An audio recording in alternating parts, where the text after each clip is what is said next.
Okay, well, welcome everyone. We'll go ahead and get started. I know that we're letting a few more people in, and so I apologize for a little bit of a late start. And as I'm going through introductions and so forth before we get to the meat of our presentation today, I'm sure we'll have a few more people who end up joining us. But we want to welcome everyone to our latest Tamio webinar. I'm Jay Warren, the Director of Communication and Legislative Affairs for the City of Arlington. And also the Tamio president. And we're thrilled that so many of you have joined us, not only our Tamio members, but also communicators that are registered through TML that are joining us today for this very important topic. And let me just say how much of us are thrilled that we survived Election Day, right? And that we can put all those politics behind us, except for, of course, ballot counting that's still happening, I don't know, in 5 or 6 states, right? But soon, hopefully, all that will be done and we can turn fully our attention to the impact of what those elections really have meant to us, particularly here in Texas, as we see the upcoming legislative session starting here in just January. So joining us today, we brought together the brightest minds in politics and the communication aspects of politics to talk a little bit about all of that and give us a little bit of a crystal ball moving forward as we head into January. Let me introduce Monty Nguyen. He may be a familiar face to many of you. Monty is the Director of Grassroots and Legislative Services for the Texas Municipal League, TML, where he coordinates and implements the legislative policy program for the League's 1,161 member cities. He's been with TML for 14 years, and prior to his work at TML, Monty worked for 2 state comptrollers, was the committee director for the House Public Education Committee, and he also worked as the chief of staff for 2 senators. Also joining us is Jennifer Stevens, who is the CEO of JHL. It's a public affairs consulting firm that's based in Austin. Jennifer grew up in Texas politics and then began her career running political campaigns for 13 years before starting JHL 17 years ago. Jennifer's expertise is in strategy and messaging and communications. She works for her clients to make their lobbying and communication efforts more effective and empower members to engage and support their association advocacy efforts. And Jennifer, I don't think your years of service all add up to your age. So you must have started at age 10 for all that to work. But anyway, we are thrilled that you both have joined us, and we really do appreciate you taking the time to talk with us today about these topics. A couple of housekeeping items. As always, we want your questions. So please, post your question either in the Q&A section down at the bottom of the screen of your Zoom call here, or you can put it in the chat. I'll check both of those periodically throughout the session and either sprinkle those questions in as appropriate, or we'll have some time at the end of the webinar also for some of those questions. And we thought the easiest way for us to address this and really have this as a more interactive conversational session is to have a conversation with these folks. So let me kick that off. And Monty, maybe you can start with giving us an overview of what happened last week and then what that might mean for the legislative session. Yeah, sure. Thanks, Jay. And thanks for letting us be with you today. And I look forward to one day being with you in person. Hopefully that'll come sooner than later, but we did just wrap up a pretty exciting election cycle. Texas saw about 2 million more registered voters this year than we did in 2016. In fact, there were about 800,000 more registered voters from the March primaries. And in the last 2 weeks of registration, we saw 300,000 of those people registered. And so we knew going into the election that excitement was high. I'm sure you saw this around y'all's communities. Voter participation was historic this go around. It was kind of hard to parse any of those numbers leading up to the election, just not knowing who those folks were, whether they were new registered voters or whether they were just folks who hadn't voted before. But there was a large section of those voters that had not voted in a primary ever. So it was interesting just to kind of look back at those numbers. And so we knew election numbers were going to be high. We had an extra week of early voting, which caused election day turnout to sort of look different from early voting numbers, but we saw 2.3 million more people vote this go around than we did last time in Texas. And so it was exciting to see that participation. I think the more people vote, the better your outcomes are. And so, we strive for 100%, and that's what, we'd like to see, but registration and new voters were off the chart this go around. There was a lot of optimism, especially amongst Democrats in Texas, that they would take back the House. And so Republicans have a 9-seat majority in the House. And if you talk to any Democratic operative leading up to the election, they were confident that they would win at least 15 seats, and they would take the House, and which would position them to be a player in the redistricting battles of next session. So there's a lot of optimism. There was optimism on both sides. Republicans thought they would hold a majority, somewhat slimmer than they did. They were, people I talked to said they were hoping for a 3-seat majority. But come election day, we saw none of that. We saw almost the status quo. We had a couple of House seats flip, but the partisan makeup will remain the same in the House. You'll have 83 Republicans and 67 Democrats. In the Senate, there was one seat that flipped from Republican to Democrat. There was a Republican who won a special election prior to the 19th session in a Democratic district, but the way the special election was set up, you had 2 Democrats that diluted the vote. The Republican won. So it was kind of conventional wisdom that would go back to Democrats, and did. That split is now 18-13 in the Senate. You have 18 Republicans, 13 Democrats. The one nuance to that, which I think is interesting, but it really is just for legislative nerds. In the last 70 years, the Senate operated under what they called the 2/3 rule. It was, you had to go find 20 members, yourself included, 21 members of the Senate, to be okay with a bill before it was brought to the floor. And you had to go to Lieutenant Governor and say, I've got my 21, I'm moving to suspend. Well, as the Republican majority shrank in the Senate, so did that rule. That 2/3 rule became the 3/5 rule prior to last session. 19 Republicans, 12 Democrats. So you could go to the Lieutenant Governor and say, I've got just the caucus. I've got just Republican caucus. I don't need any Democrats. Well, that sort of puts that rule in play. That's a rule that the senators can change on their own, but that would require Republicans in the Senate to now reach across the aisle to find Democratic support for a bill, which I think is good too. And so that's kind of what it looks like. One of the big questions going into session is, what will it physically look like? We're in this pandemic and the Capitol's been shut down since March. And so, what will the structure be, and how will folks be allowed in the building and be able to advocate in the building? And so all that is still unknown. Back to the House, they did have a speaker's race, and they had the outgoing speaker did not run for election again. He'd gotten in some trouble, post-session last session. And so he chose not to run again, but we do have a new speaker in Dade Phelan from East Texas. And so he appointed let me step back a little bit. That election is not until January 12th. He says and has commitments from folks in the House that would make him the presumptive speaker, but that election is still to be had. He has appointed a committee to look at this. And so, we'll find out in the weeks ahead on just what it physically looks like. How will you be allowed in the building? Will you have to have a COVID test prior to entering?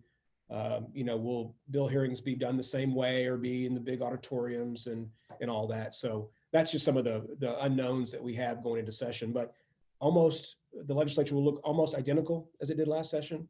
And so that's kind of the playing field that we have. I know going into it, as many prognosticators had said, that they thought the Democrats would at least make gains, if not take back the House, which then would impact what the agenda is going to be. Well, that didn't happen. So what do you see, Monty, as kind of the big legislative items that we'll see now as a result of the election? Yeah, it's interesting because prior, take a pandemic aside, it was going to be a nutty session to begin with. The controller came out a couple of months ago and said that there was a $4.6 billion hole in the budget.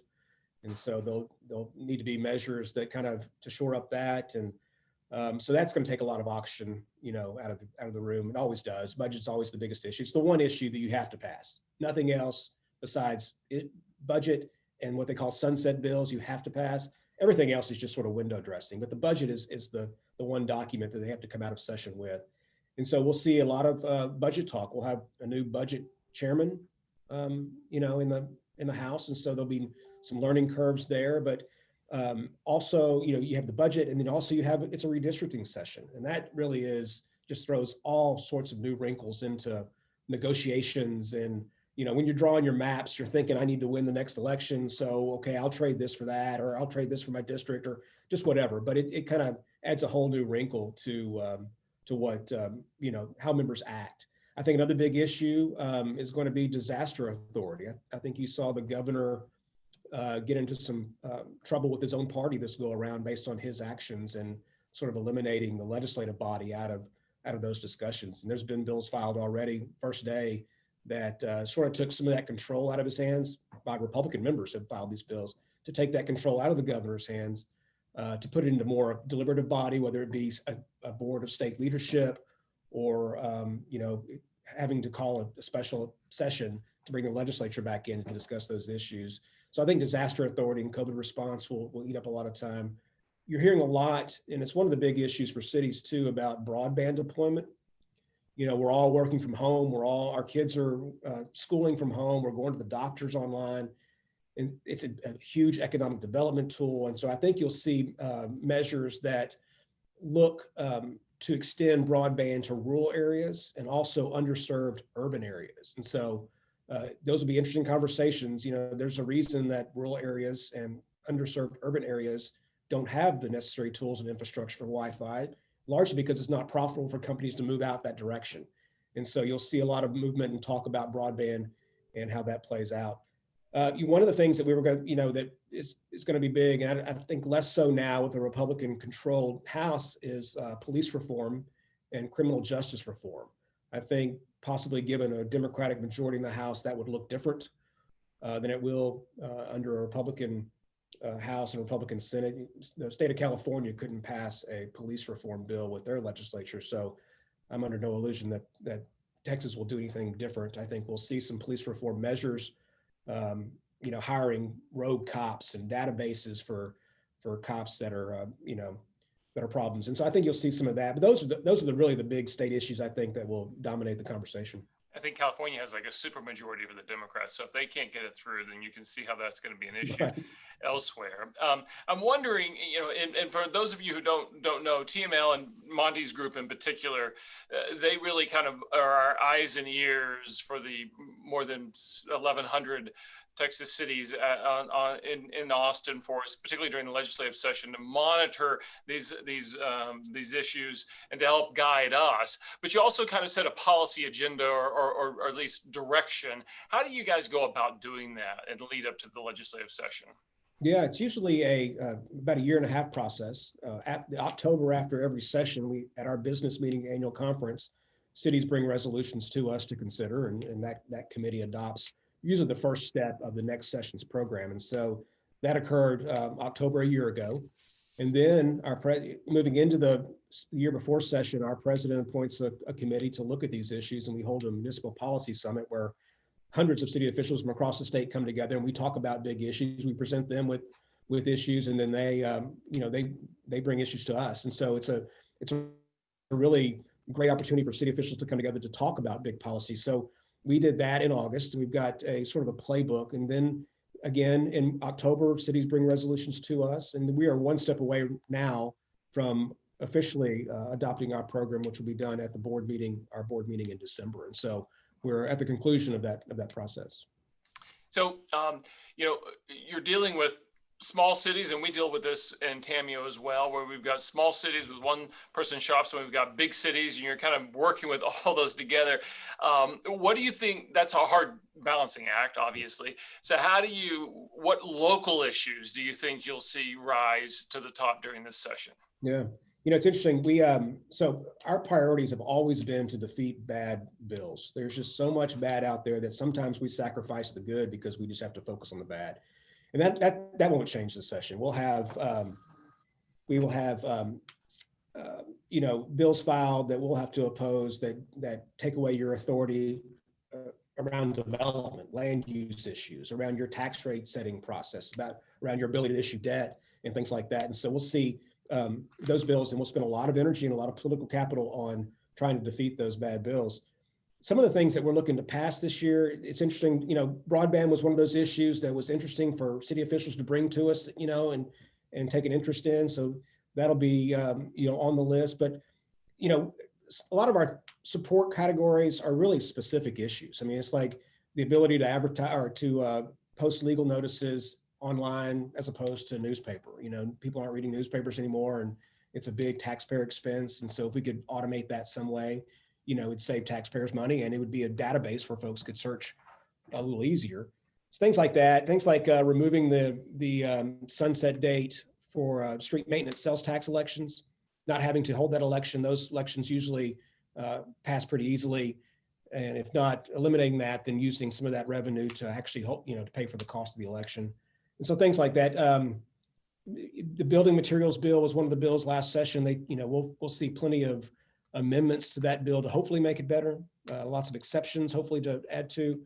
And so certain things like that will be involved in that in a support sense. But mostly it'll be opposed again, just because there is a lot of legislation coming out of Austin that really kind of hampers local control and the ability of cities to make the decisions that they need to make.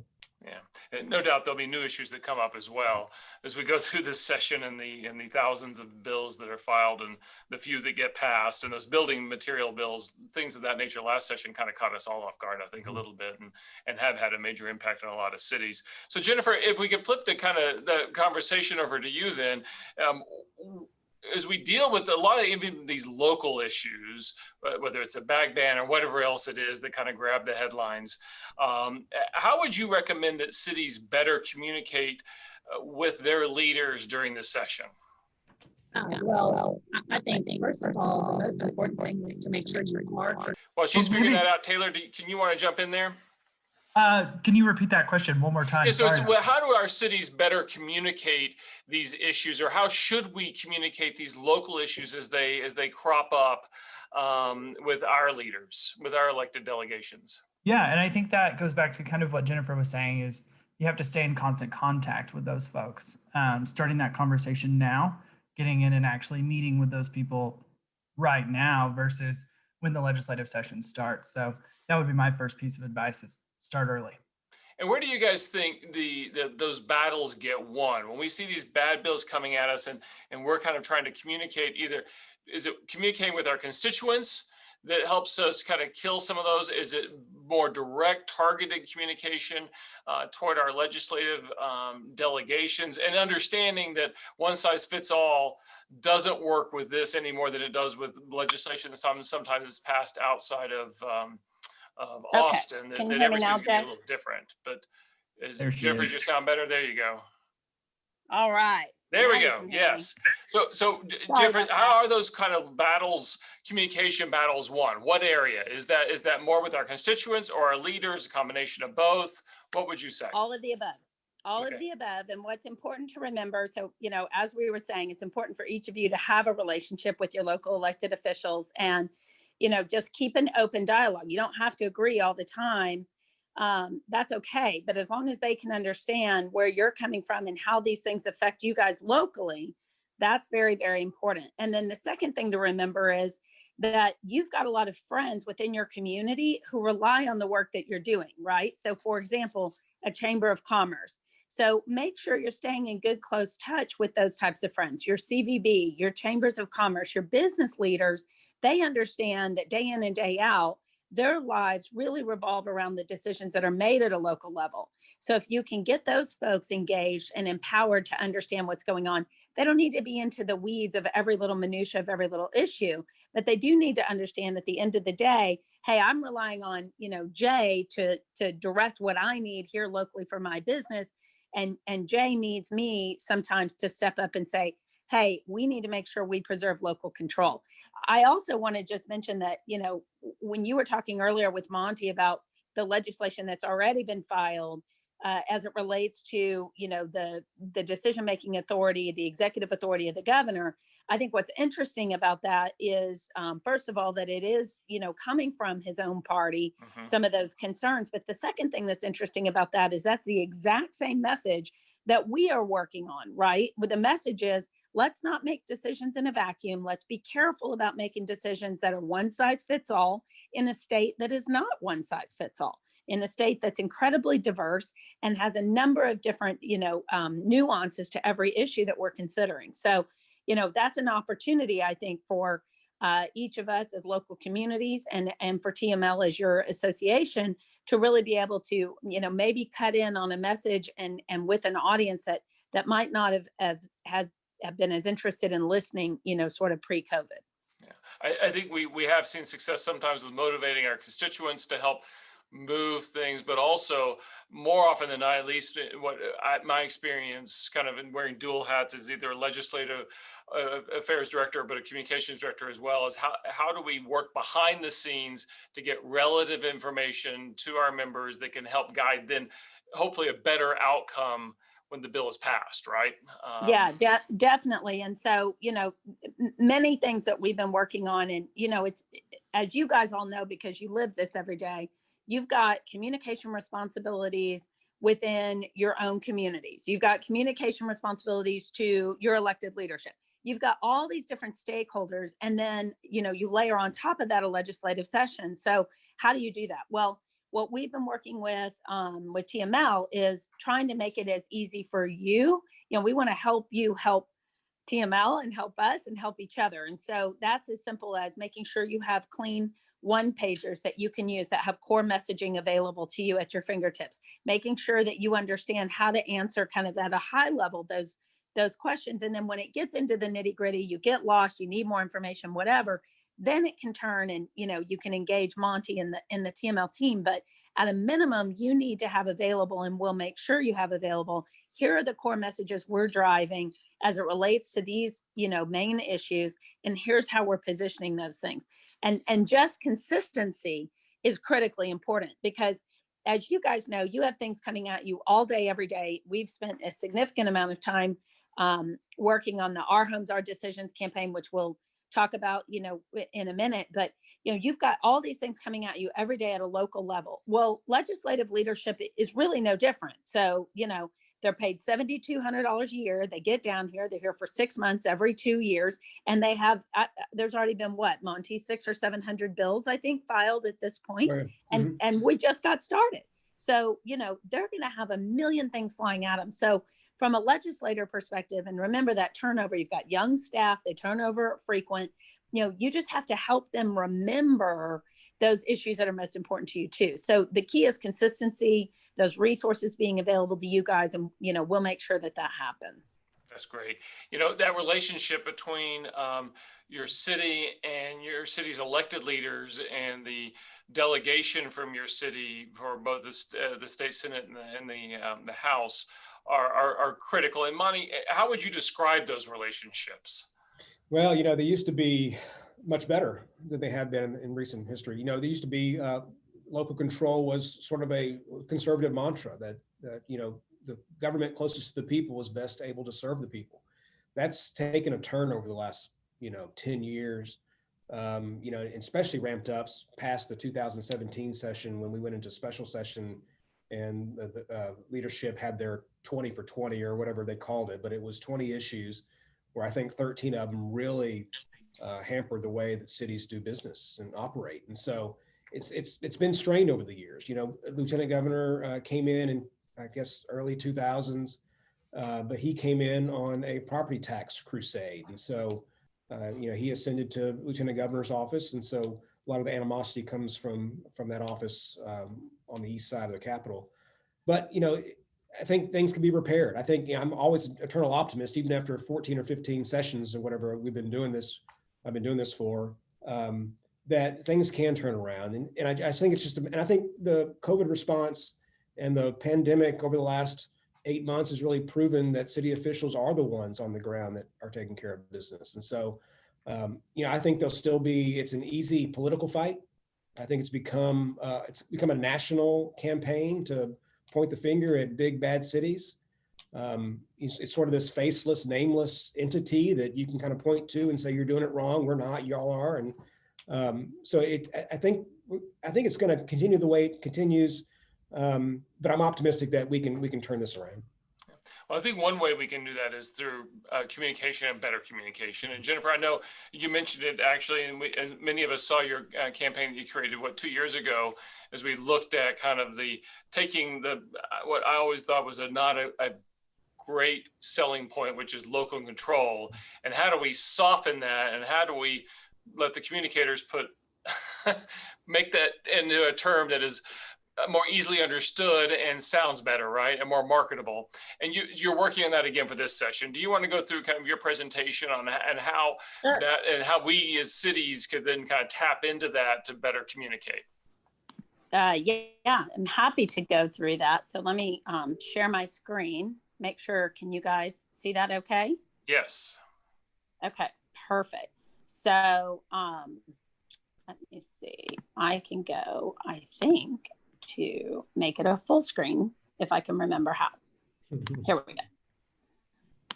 So let me just get started. So our role in these kinds of efforts is to help bring this voice to light. So we provide that strategic communications and public affairs, advocacy support.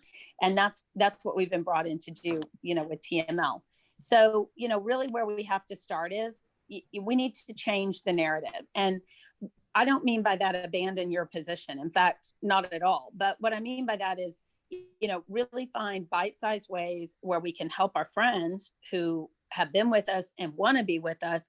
Let's give them some air cover to stay with us. And then those who are, as Monty said, as an optimist, an opportunity, let's find a way to message with them, maybe in a new way that we can bring them in. So for us, this is a conversation about preserving the fabric of Texas. And, you've got watermelon festivals, and then you've got high-tech hub corridors, and you've got, border issues and multicultural regions. And, then you've got, mountains and plains and everything in between. So really just making sure that we talk about the importance of that diversity and preserving the importance of that diversity. Then the next piece of that is then how do we make sure that we're empowering our local elected officials and our local community leaders like all of you to make sure that you know how to help advocate that message, and how to advocate that message on behalf of your own communities and your own constituents. Again, back to your bank board president, their life depends much more on the decisions that are being made at a local level for the most part than a state level. So we want to empower them with some of that too.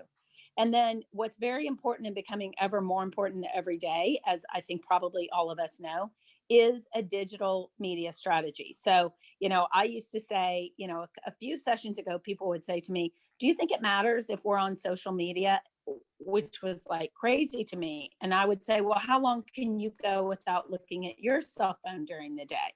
Because if you sit up in the gallery during any House or Senate, conversation on the floor and look down, they're all on their phone, right? The whole time. So you have to be where they are. And that's even more important now. As Monty said, the entire structure of the way the legislative process is going to work is a little bit out the window right now, and probably will remain out the window for a while. So you've got to be where they are, and they're in a digital place. So we've got to be in front of them with a positive message, reinforcing our narrative over and over again. So that's important. And then, of course, developing and deploying that social media plan. So part of the plan is proactive. What do we want to say? Who do we want to say it to? By whom? When? And repeat. And then part of it is a reaction, right? We want to make sure that anytime we get a sharp knife coming at us, we're thoughtful about it, but that we respond. We don't let those things go unanswered. Because again, that conversation is happening all day, every day on the TX Ledge Twitter, hashtag, and we need to make sure we're paying attention to that. And then, we touched on this a minute ago, Jay, but just making sure that each of you guys have the tools you need to support what TML is doing, that messaging, the one pagers, the they say, we say, and those things will change. The conversation changes and the nuances of the message will change through session, and we'll make sure to keep those things updated for you. And then that will empower you guys to amplify that message. And then again, that then helps our legislative friends, help us. So how are we going to do this? One of the things that we've been working on is the Our Homes, Our Decisions campaign. Our Homes, Our Decisions was, something that started, previously, but the truth is it just needed to be, tightened up, freshened up a little bit, and then really turned on. So you'll see a website, you'll see video assets and resources available to make it really fresh, really user-friendly. Again, layering in that campaign to social and traditional media. And then what's really important is pairing the right messenger with the right message at the right time. So these things can't happen in a vacuum. So we're constantly talking to Monty, Bennett, Jesse, the entire legislative and TML leadership team, so that we make sure that anything that, this is a do no harm first, right? So we want to make sure we're staying in touch with them. What is the message you need? who needs to hear it, and let's talk about the right voice to deliver that message, because sometimes there's a nuance there that'll really move the needle.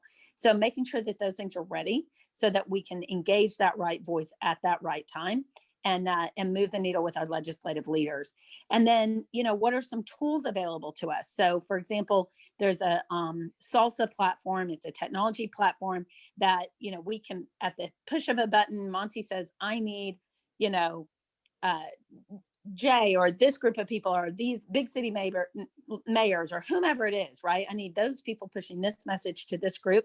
At the push of a button, we can deploy that and then empower our members to then, at the push of a button, take that action that TML needs. So we understand that all of you guys have day jobs.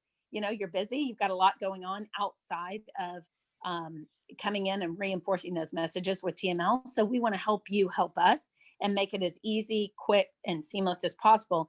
The other thing that will allow us to do is we can measure the actions that are taken. So now if Monty as a legislator say, gosh, Monty, I'd love to be with you guys, but I hadn't even heard from anybody. Well, Monty will be able to know, which Monty, I'm sure you've never heard that before. I know. I'm I hear it all the time. sure you've never. Yeah, it's the biggest lie But told in now- the Capitol. Right.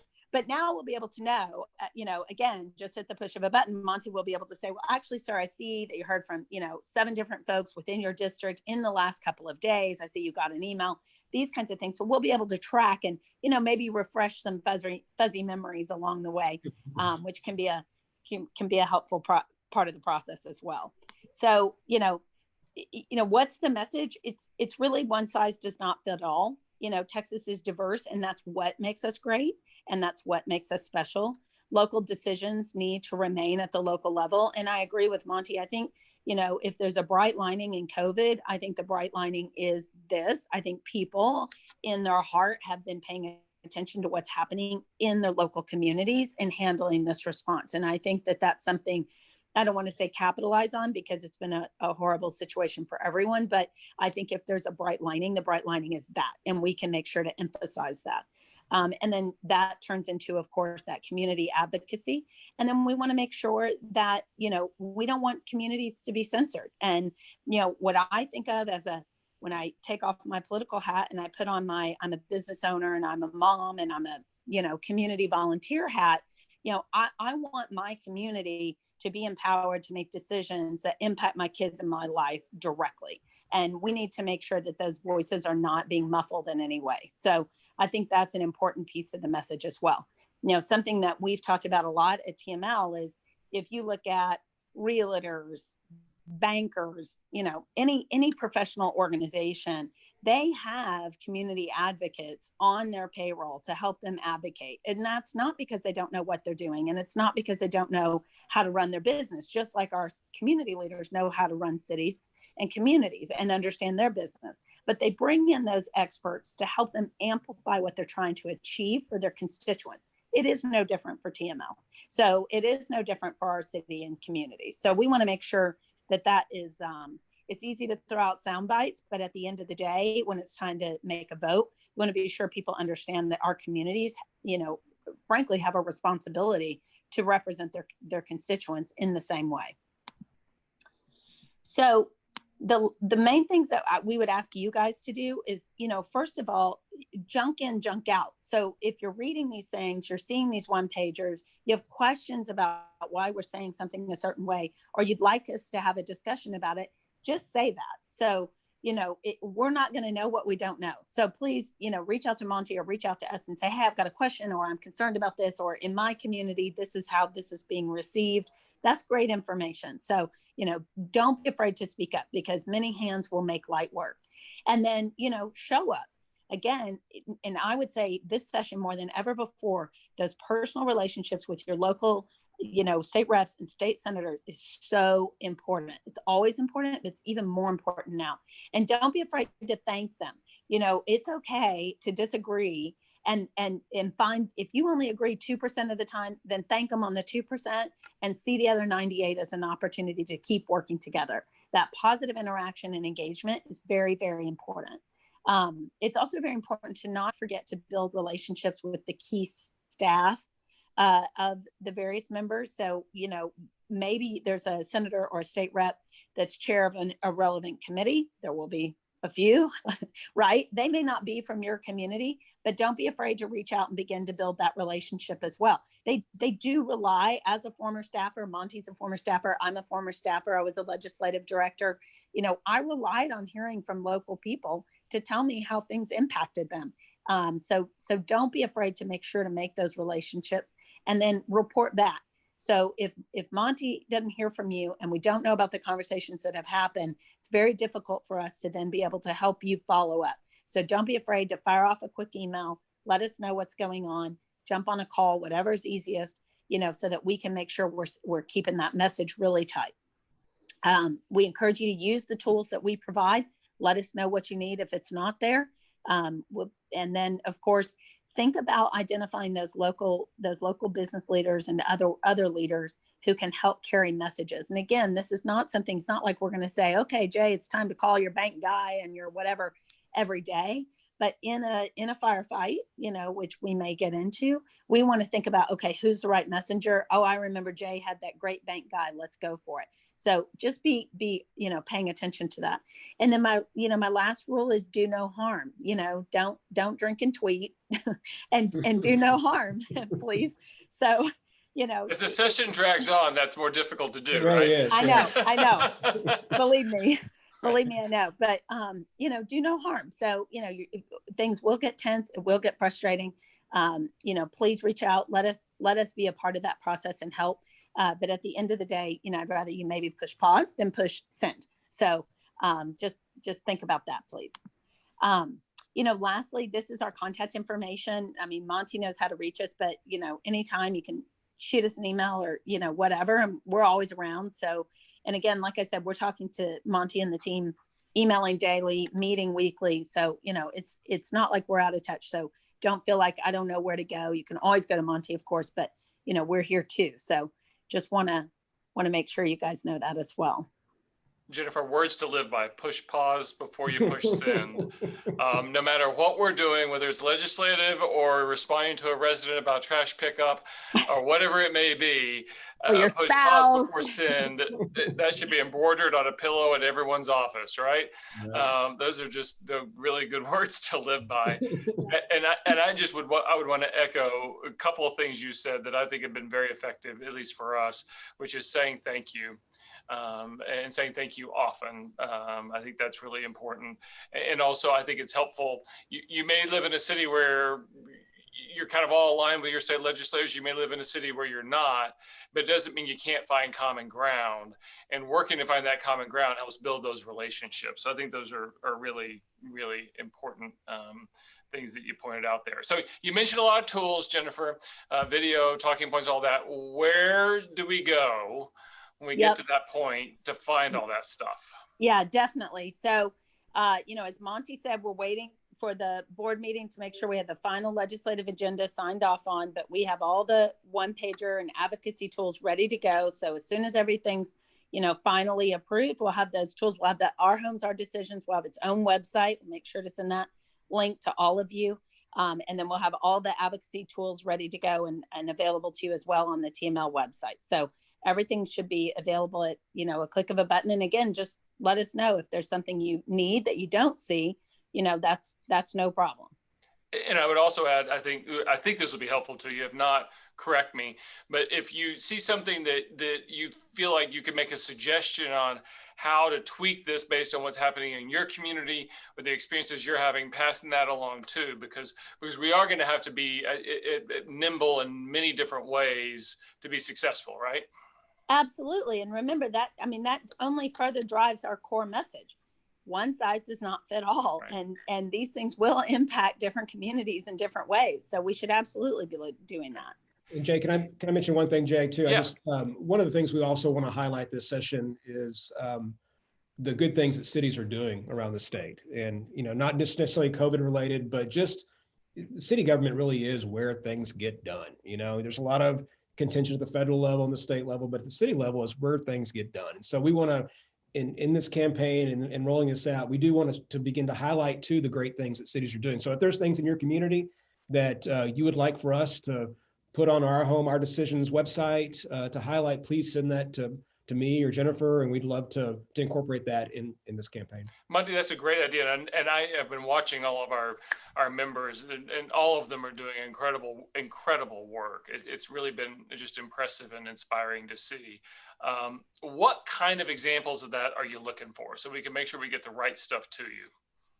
Gosh, I mean, honestly, I would say if you can find opportunities to showcase a story where you reached across party lines in some way and achieve something for your local community, we'd love to know that and share that. I think oftentimes, back to Monty's point earlier, they try to sort of pigeonhole local government in one way or position it in one way. So anytime we can showcase, look, we came together and solved this.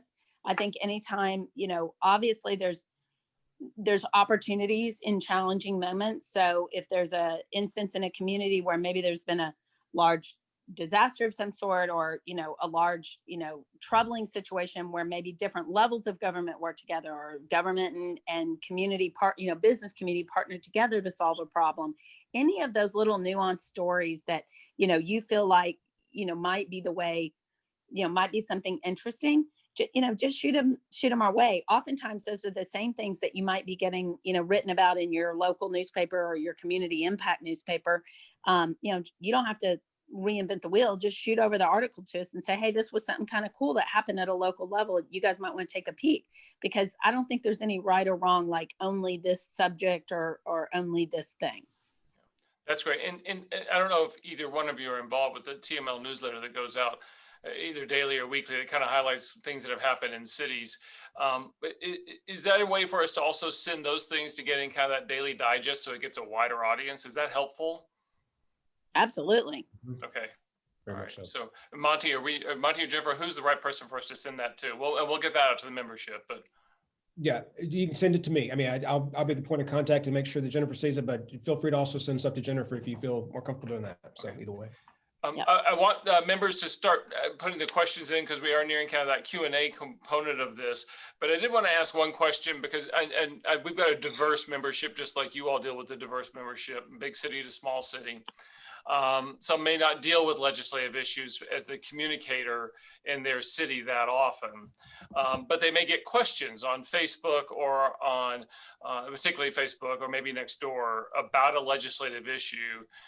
It can be pretty specific. Jennifer, will the website that you're setting up kind of answer all those things, or is there, if they get stumped, reaching out to one of the two of you, what's the best way to handle that? Yeah, I think at a high level, the website will have good resources for you to just kind of, come back to those high level core messages. If things get nuanced, they get stumped. Absolutely. Here's a different way it was said, or, I know you guys say this, but I don't feel like it answers the question, the way I want to, or whatever. Absolutely. Just reach out to us and we're happy to help. Yeah. Nextdoor scares me, but yeah. And one other question related to the video that you were talking about. 2 years ago, you guys put together a great video that was kind of a statewide video. And I know a lot of cities used it, and it was really well produced. In my community, though, as just an example, it wasn't one that it was necessarily tailored to what we deal with here. So is the video content you guys are putting together this year, is it going to be more kind of, you might say, chapter or diverse, in that you might be able to take snippets that could impact my community, but not inflame the other side of the community? Does that make sense? It does make sense. So currently we're focused mainly on the idea of, and we're doing what's called a whiteboard animation video. So if you are familiar with that, if you're not, you might Google it and look at it. But we've seen a good success in people, staying tuned in throughout the entire duration of the video when we use that. And that video is really just going to be at a super high level. Like, why do communities need advocates and experts? Why? What is this about? So it's a pretty high level piece, and it can be used, I think, rather broadly. We have not focused yet on creating videos outside of that, but I think as the session, we begin to really see the nuances of what issues are going to be toughest for us, we certainly can and will. I would think, Jay, that from a TML perspective, anything created at a TML level is going to stay pretty high level, because, you can't pick and choose small versus large versus whatever, unless the firefight really turns in one specific direction in a way that we have to all shift our energy that way. But we're going to just have to stay fluid on it for now. Yeah, absolutely. And we'll put out a call to our membership anytime you all need video content, and anyone on this call, I'm sure, would be happy to share that because they're collecting it and gathering it all the time. They could help That you would be all. great. That would be great. Any of those, here's how we handled COVID response. Here's how we handled this. Here's a, really exciting announcement for our community. Mhm. Any of those assets that you folks can, your folks can share with us, that's awesome, because that might trigger a great idea. It might be something we want to also amplify. That should be something else I mentioned. And Monty, thanks for bringing this up about the positive stories.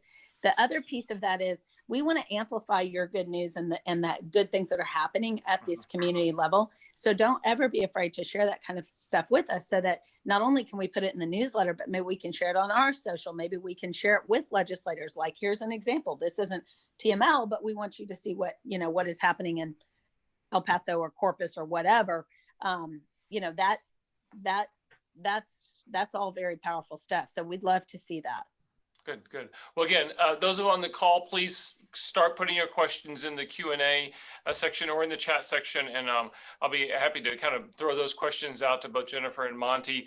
And as you all are doing that, we're talking a little bit future, because we're still kind of waiting for the business meeting to kind of ratify where TML is headed with this, and then your release of your website. But what should we be doing between now and then, would you advise, in working with our either state delegations or with our elected leaders to get prepared? I think just preparing your elected officials right now for the session. I think one of the most powerful voices will come from your mayors and come from your city council, the folks that are elected. I think that's where the message is strongest. And so it's just preparing those folks for the session, getting them prepared to talk to legislators, et cetera. And so I think it's just a communication, aspect. And Monty, I should ask, and I forgot to ask it earlier. I know one of the issues that is going to come up is kind of the lobbying bill that perennially comes up. Do you expect that to come up again? And what impact, if passed, would that have, so we can all get a better understanding of what that legislation is about? Yeah, that was Senate Bill 29 from last session, would have prevented cities from hiring professionals to come to Austin to advocate on their behalf, would have prevented us from communicating with, not just with legislators, but communicating with y'all. And so the language in that bill was you couldn't have a direct or indirect impact on legislation. So I couldn't have done this. I couldn't have talked about bills. We couldn't, summarize all 7,500 bills and provide that to you. So it'll be an issue this session for sure. If it's not Senate Bill 2 or 3, I'd be surprised. Yeah. It's going to be a priority in the House. It failed on a vote last session with similar makeup in the House, and so the votes are still there to kill it. But there's no telling what nuanced approach they'll take this session. But it will be a priority for them to. It stems from us having been successful over the last couple of decades on bills and defeating things. And so the next logical step for them was to silence us and to silence y'all. So there'll be a full-throated attempt again this session. Yeah. And as we look at those bill numbers, it's important to note the higher the bill number, the more value the leadership is placing on it, right? Right. So Senate Bill 1 to 30 are reserved now. So if you go to look at bill filings, you won't see a Senate Bill 1 to 30, Senate Bill 1, House Bill 1 or budget bills, usually alternating sessions. But the priority bills will be within that broad range, and that will dictate what the lieutenant governor's priorities are and the speaker's priorities are. Very good. Well, Jennifer and Monty, we can't thank you enough, and really to the entire TML team. So many cities across the state just don't have the resources to follow what's happening in Austin. Once we get running and this thing gets started, it is like a horse race the whole way through. And for those of you that aren't aware, it's Monty's team that literally sits and reads every single bill. And they'll put out an analysis of every bill and then every amendment and every change that happens to it. And we're talking roughly 7,000 to 10,000 bills a session, right? That's it. Yeah. Yeah, so that's a lot of work, and they are doing that good work for all of us. And so from Tamio, let me thank you both, not only for participating in this call, but for the hard work you're doing on behalf of cities during the legislative session. We're really quite fortunate to have you on, and we're really pleased that you were able to join us today. We'll put out some of this information on, and some of it's coming in through the chat here, but we'll put it out to a larger audience on our Facebook page so they'll know how to get in touch with you. Also, I hope you're not inundated with email, but if you are, let's take that as a good sign that we're engaged and want to have a part in the process to get a better outcome at the end of this upcoming session. So thank you both so much. We really do appreciate your time and being with us. Of course. To all of Thank you who participated today, thank you for participating. A little housekeeping note on this. We did record it. So again, we'll be able to post this on the Tamia website. And if you want to watch it again for some key information or share it with those who were not able to attend, please do, so we can reach a broader audience with that. Let me also thank, obviously, our partners with TML, Lauren Grossman, and we also have Tristan Gideon here that help us get the logistics of this set up and the marketing of it set up every single time. We really do appreciate it. Next month, we'll have another webinar, and this will be a little bit of a lighter topic, not quite as heavy. In fact, it is for those of you who are already eagerly planning for the TAMI Awards session that unfortunately we didn't get to have this year because of coronavirus, but we'll be having this upcoming June in Round Rock at our conference there. Next month's webinar topic will be, and the TAMI goes to tips for hearing your city's name called. So we're going to bring together a lot of those folks who have had some success at winning TAMIs in the past to give you some advice on how to put together an award-winning submission that will get your name called during our conference in June in Round Rock. So we hope you'll join us for that. In the meantime, everyone, thanks so much for joining us again. Thank you, Monty and Jennifer, for your time and for all your efforts. I hope everyone has a safe Thanksgiving holiday, and we'll see you back here on Zoom in December. So thank you, everybody.